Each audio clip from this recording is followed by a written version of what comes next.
If you want to fast charge your Poco F8 Ultra, first of all, you have to remember to turn on this super fast charging in the settings. So start by opening settings.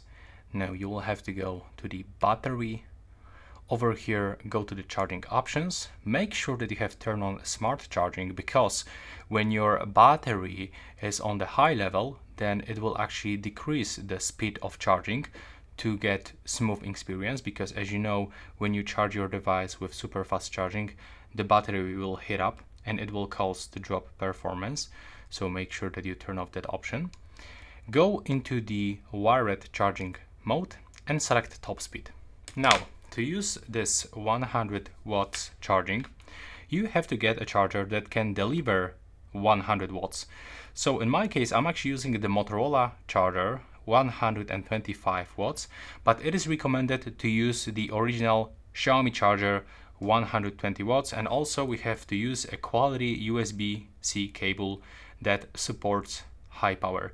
In my case, it comes with this charger. Now take a look.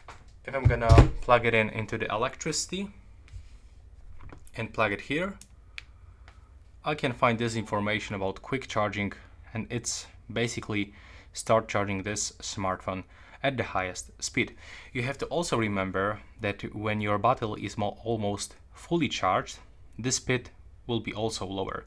The fastest speed you will reach when you have low battery, like when you start charging it from the 0%. So it will reach 100 watts. And that's everything for this video.